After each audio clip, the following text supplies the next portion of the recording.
Hello, everybody, and welcome to this week's episode of the Ripple Effect Podcast. We're so glad that you have joined us. Last week, we posted an episode. Levi Black did a recap of an event that they went to with some high school students, and I didn't forget to. It just, with all the stuff going on, I did not post it the week that they actually did the interview. They went on a trip to Ozark Christian College. This was a little while ago now. This is probably 3 weeks ago. Oh, yeah. And they've recorded a podcast. So I hope you saw that. It was a little late, but they gave a good update on what they were doing, and it gives you a chance to follow up with some high school students. But today in the studio, I have Miss Amy Martel, and we are so glad that you are here. A little while ago, we did an episode with you, but specifically focused on Rooted, the ministry downtown. And I'm like, we got to talk to you about you, not just the ministry. Do I even exist outside of Rooted? I know, but you are a person. You do have identity beyond Rooted. Fair enough. And so we've been changing the format a little bit. I've told you we're trying to share people's stories, and so I wanted to get your story of faith, but your story of starting ministries, and that perspective of when you're on the other side of the curtain, as it is. Sometimes you can see some lessons that other people don't. So, Thank you for being here. It's an honor to be here. Thank you for being vulnerable. Thank you for being willing to put yourself out there like this. What we do always is with a new guest, I give you 60 seconds to introduce yourself. If you have never met the person, you're introducing yourself to someone, they know nothing about Amy. Who are you? What do you want to tell them? Are you ready? Set, go. Well, I wasn't ready. No. Oh, wait. I'll give you your 3 seconds back. On your mark, set, go. All right. So my name is Amy. I've been married for 17 years. It'll be 18 in a couple months. I went to Central Christian College of the Bible. Love missions. Decided to have a whole slew of children. So we have 8 kids, not all of which I birthed, but all of them I love the same. Mm-hmm. My oldest is 28, who's given me 2 beautiful granddaughters. I have another one who is getting ready to have another grandkid. So it's super fun to be in the grandparent world when I still have an almost 2-year-old. So that's really fun. I have a great husband who owns his own business, and we do life flying by the seat of our pants. That was 38 seconds. So phenomenal job.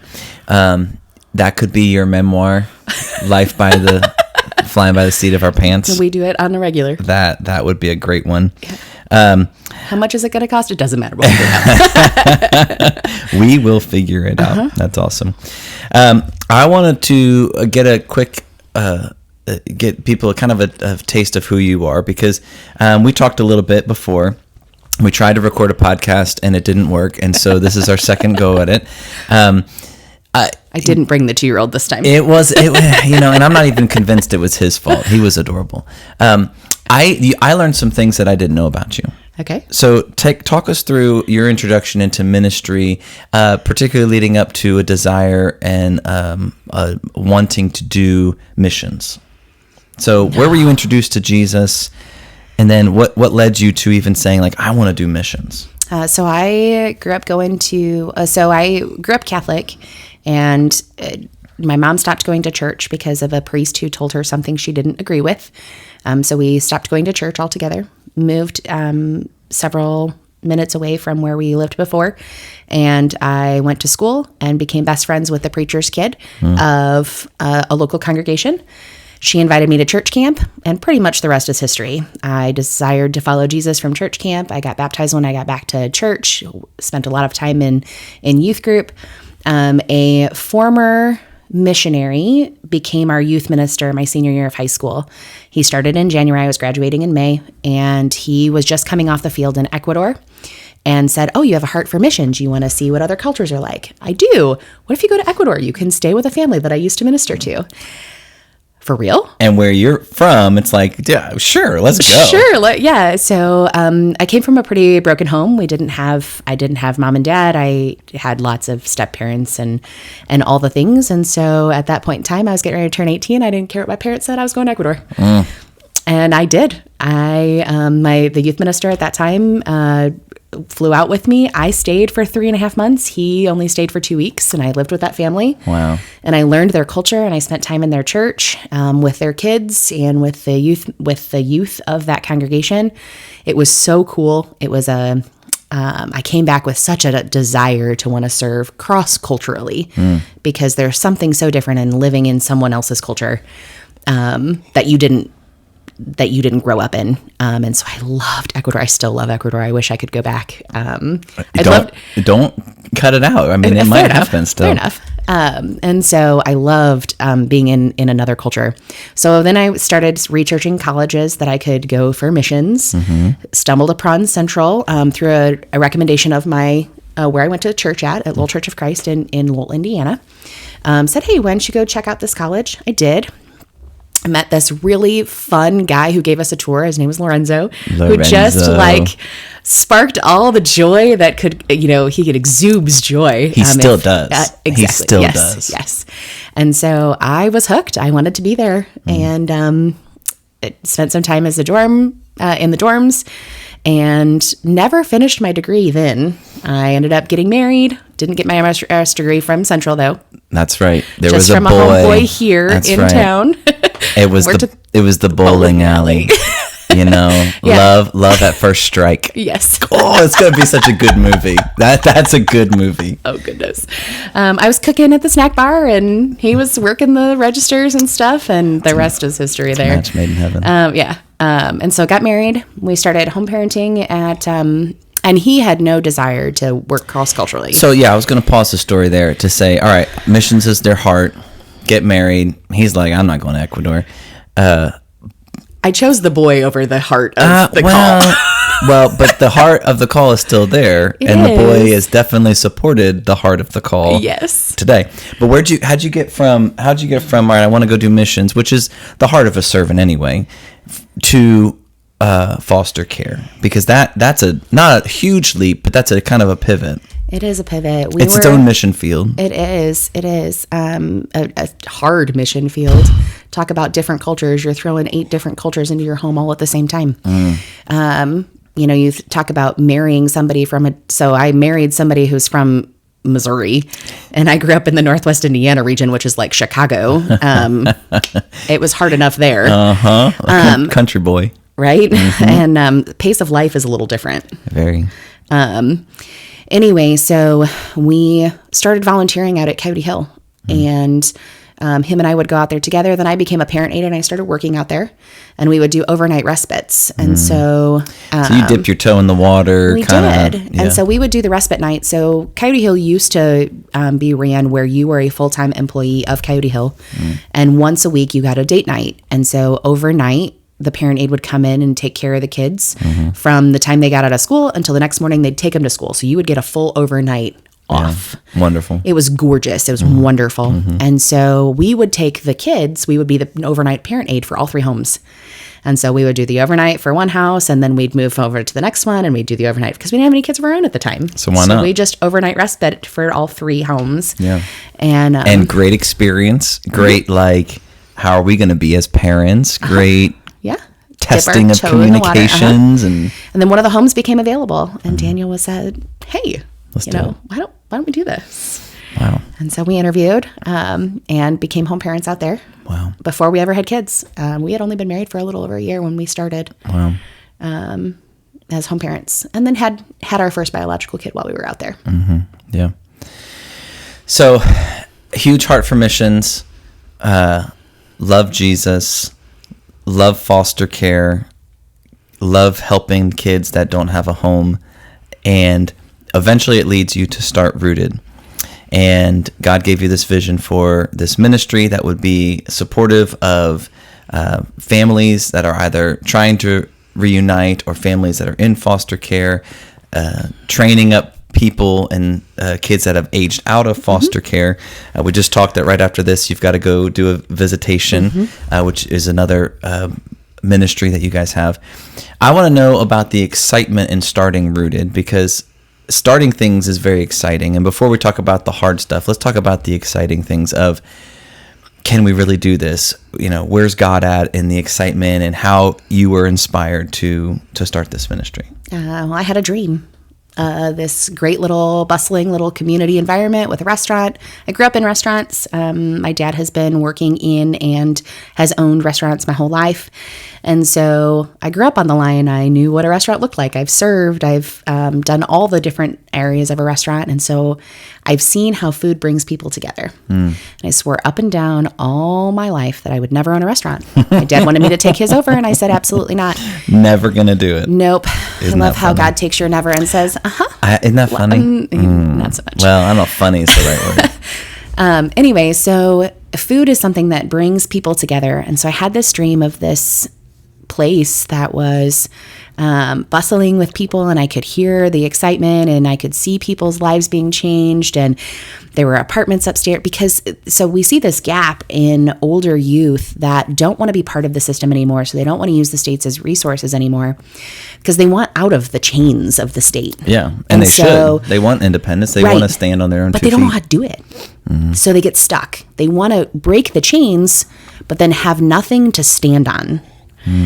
And so being able to support them without any help from the state is something that I've always wanted to be a part of. And so that's where I had this dream of what we would do with a space. Well, we had talked about building a bakery. I started with Adopted by Design Desserts a long time ago, and just wanting to build this bakery into some sort of ministry. And so then, well, and I bought a couple of ovens because I thought God's going to use it somewhere. Sure. And we bought something else off an auction. I think I bought some tables and chairs. God's going to make some sort of cafe. And I had this dream. Well, Daniel, hey, honey, did you see this building is for sale? Just to clarify, her husband's name is Daniel. Also Daniel. It's not. She wasn't calling me honey. No. Daniel's also her husband. Okay, yes. keep going. And so he says, "Did you see this?" And I was like, "Okay, let's go take a look at it." And I kid you not, I walked through this space, and it was my dream. You saw it. I saw it. I saw the dream. I saw what it would look like. It was the space. But it was for sale, and I had no money. Yeah, no monies, but that's not a problem for God. But I want to press into that a little bit more of the excitement there, because in the dreaming stage, there's the fear, but there's all the possibilities. I didn't have any fear. There was none. No. All right. My father-in-law had enough fear for all of us. How are you going to pay for all that? That's a really big risk. Yeah. It's okay. If we lose it all, it's just lost. It's fine. Yeah. It's fine. We've got your basement to live in. It's fine. It'll be fine. That's what he's worried about. Right. I had no fear. At the beginning, there was no fear. Well, how are you going to come? It doesn't matter. God's going to make it work. Yeah. We're going to figure it out. So what lessons, maybe not lessons, but what parts of who God is were you learning or hearing from in that exciting time?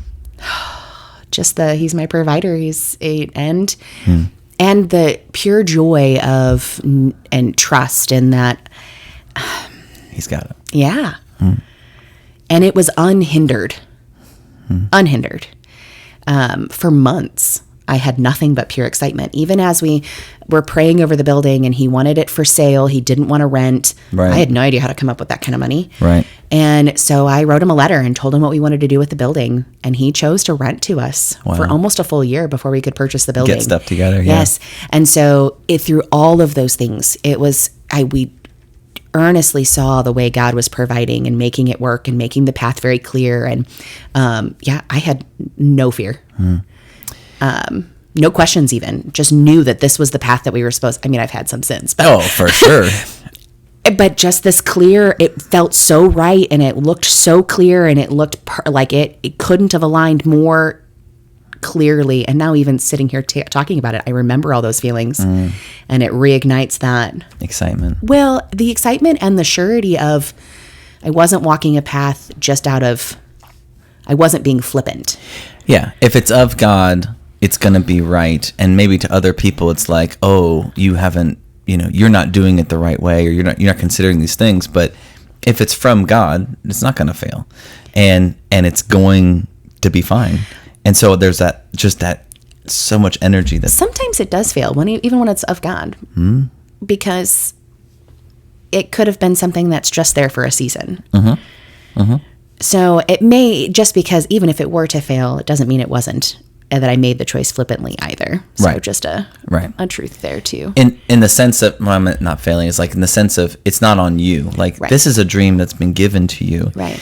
And when I get so excited thinking about even times in my life where I know I'm doing something because God's asked me to, and it's just, there's so much excitement because that's when faith comes to life. It's when you don't have the answers, but you're walking down this path. Yep. And not only that, like encouraging people, there's times where you will want to have everything figured out ahead of time, and God's like, no, just take a step forward. Yeah. And I think everybody should experience that and try to experience that, because that's really when faith comes to life. But it's not easy. And that's where the turn comes. So when you get into ministry, number one, we know Satan hates anything or any person that's trying to advance the kingdom of God and share his light in the midst of darkness. So he's going to attack. We know a lot. We know that ministry is just hard in general, because you're dealing with alongside broken people as a broken person. Yes, is difficult. You couldn't have said it any better. And I know, I've been in church ministry now full time since 2010. Okay. This is my 15th, my 15th year in full-time ministry. And I know, if you've been at that amount of time, you've seen the good, the bad, the ugly. Mm-hmm. So you also know, dealing with broken people as a broken person, there is a lot of hardships. So just from the excitement to we hit a brick wall, then another brick wall, then another brick wall. Literally, we have some brick walls that need to be broken down. Yes. Into place. Yes. Talk me through the going from excitement to now saying, like, okay, God, what are we doing here? Is it a letdown, or is it just another struggle? And then I want to know, like, okay, the excitement of God, but then I also learn a lot from God in those moments of hardship. So I asked you like 12 questions. I'll stop talking. Okay. Question number 7, I'll answer first. So we had faced some challenges of money, as we're remodeling and tearing things down, and how to purchase the building, because it was going to be, we had to purchase the building for like $30,000. In order to open the building, there was some structural repairs that we had to do to the front brick. And so that was a $35,000 project. We had that bid. And so we were looking at like $100,000 right off the bat, open the doors. Yeah. And, of course, my father-in-law, are you sure? How are you going to pay for it? It's going to be fine. It's going to be fine. And which we should publicly say he is a wise man. Yes. Yeah. Yes. That's no shaming there. No, absolutely not. You need those people in your life. Absolutely not. No. And I'm the risk taker. He is very much the safety net person. Yep. And I always say that, what do we need a safety net for? If we fall and die, it's fine. I'm going to heaven. It's fine. Jesus. Yeah, I mean, I'm a risk taker in lots of different ways, and so I appreciate his wisdom too. Yeah. So during one of our board meetings, my husband says, "Wait, didn't we work with the Solomon Foundation because we had worked with Solomon Foundation at camp? They had helped with some of our issues that we had financially at camp." And so we had researched that a little bit and got involved with Solomon Foundation, who helped us attain the financials that we needed in order to purchase the building and do the renovations. And then we've been growing our donor base from there and got our 501(c) so we could apply for grants. And so there has been a lot that has walked with that. Yeah. So every time we have hit something that has been hard, I say that this has been more growth for my husband than it has been for me. Just kidding. No, taking all of it before God and saying, I trust you with it. Just show me what I need to do.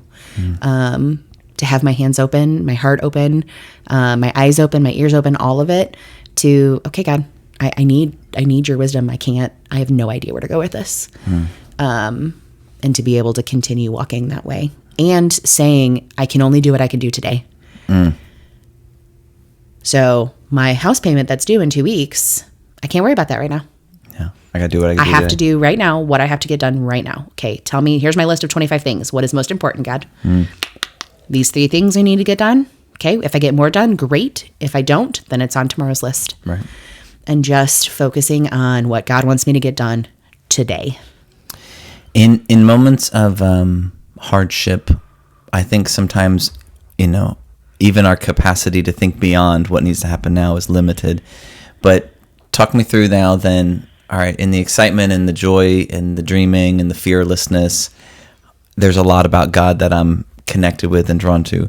In the moments of, I have nothing left for today, and I need a lot more, what does that teach you about God, for you personally? And what have you, how has that maybe not changed your view of God, but maybe strengthened or renewed it a little bit? So much has happened outside of Rooted that has been more the cause of hardship, I would say. I have nothing left because so many things. We have been under so much fire over the last 4 years for my whole family. Things that have been distractions and things that have devastated us as a family, and yes, as a family, there's been a lot outside of Rooted even, and that's according and of course there's tons of things in Rooted that but when Satan attacks, he knows where to hit. Oh yeah, and he has hit hard. Spiritual warfare is very real, and he has attacked hard. My family has been a mess. However, when your question was, when you are at the end of the day or it's 1:00 in the afternoon and you still need more. It is cool to see how when you feel like you have nothing left and God's still there, that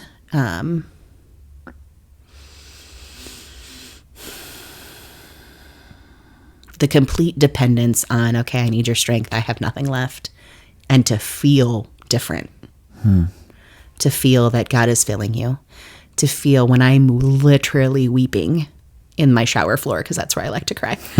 We all have our places.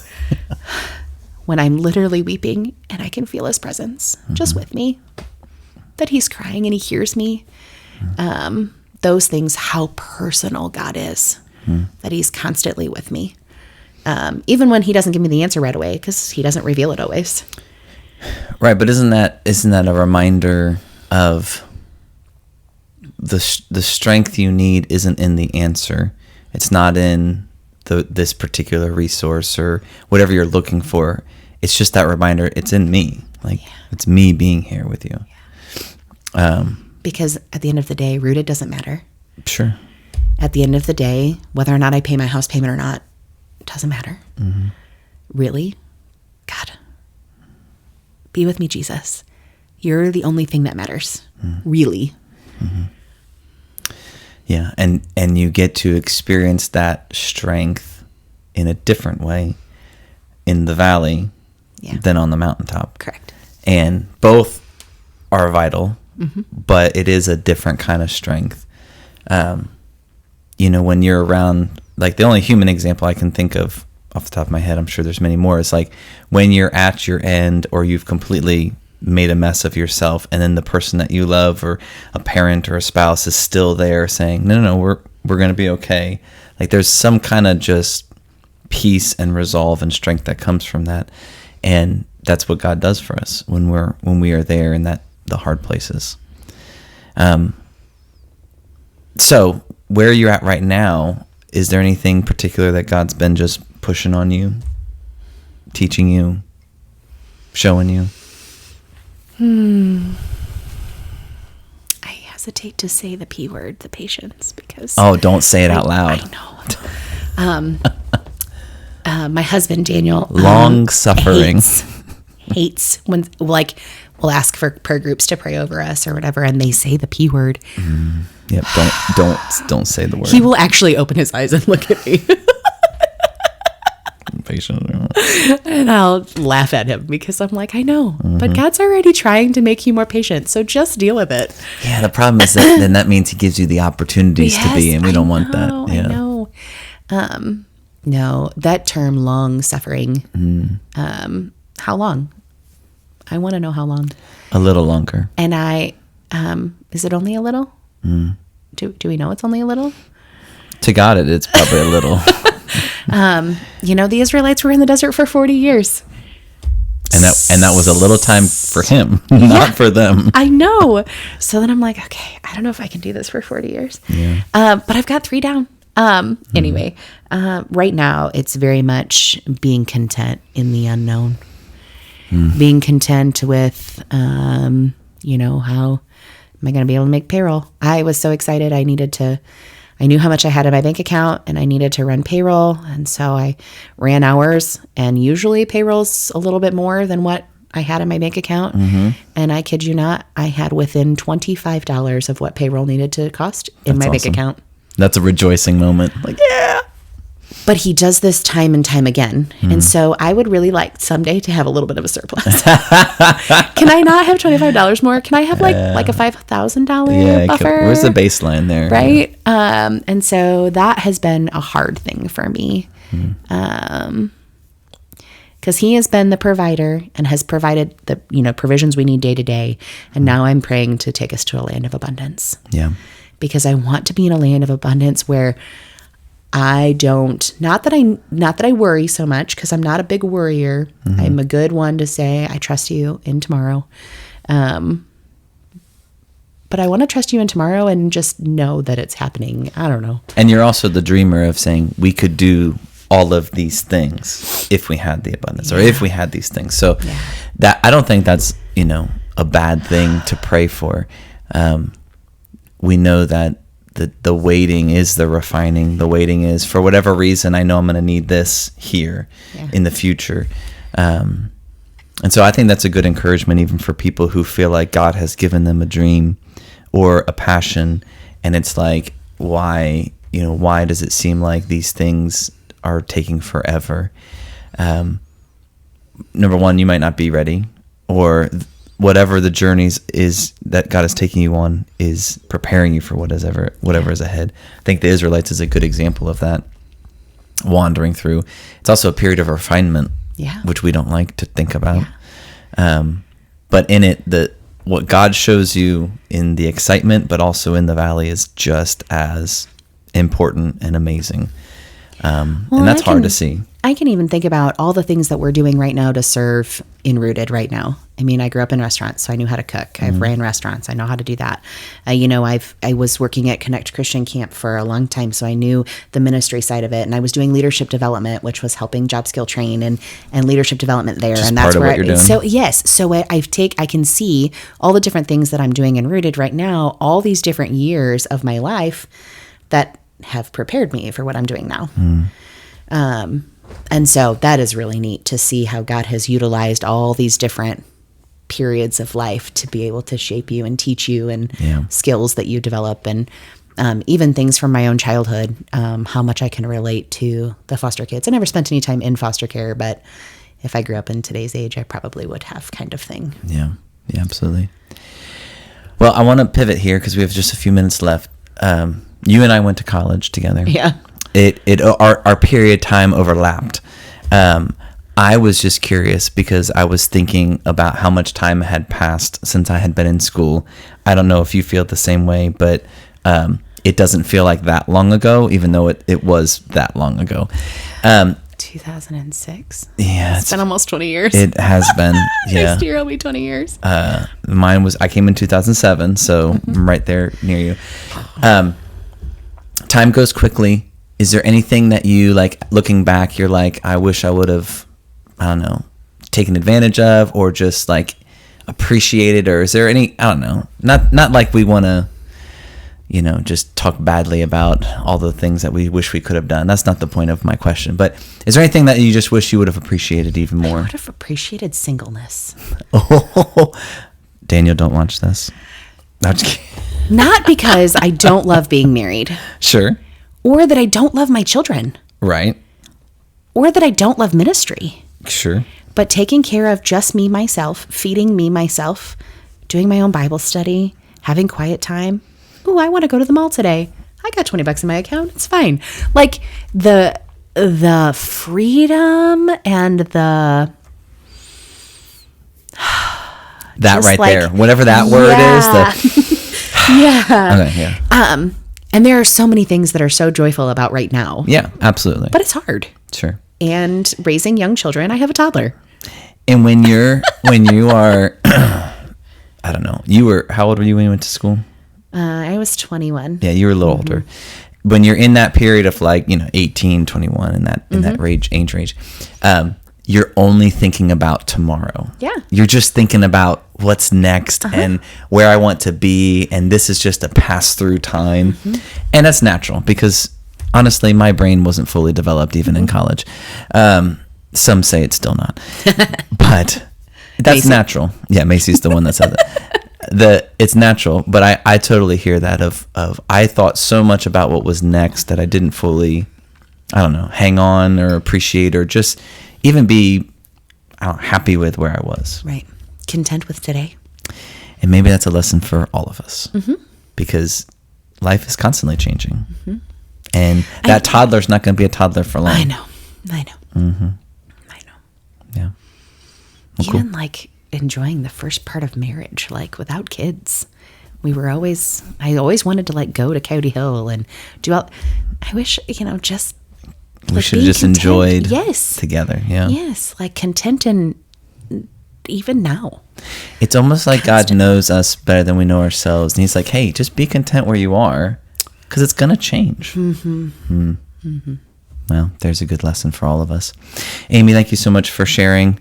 If you see Amy in the hallways or at church and you have questions about Rooted or maybe even how you can get involved or even just questions about her story, maybe you have been passionate about missions yourself and you're like, is there anybody else like me? Here's Exhibit A, someone like you. And she would love to have conversations with you. And she would love to share her story with you as well. Thank you for sharing some of it today. Yeah. And thank you for your ministry and for all that you do. I'm honored to be a part of it. Thank you. Awesome. All right. Well, thank you for being here this week on the Ripple Effect Podcast. We will see you next time.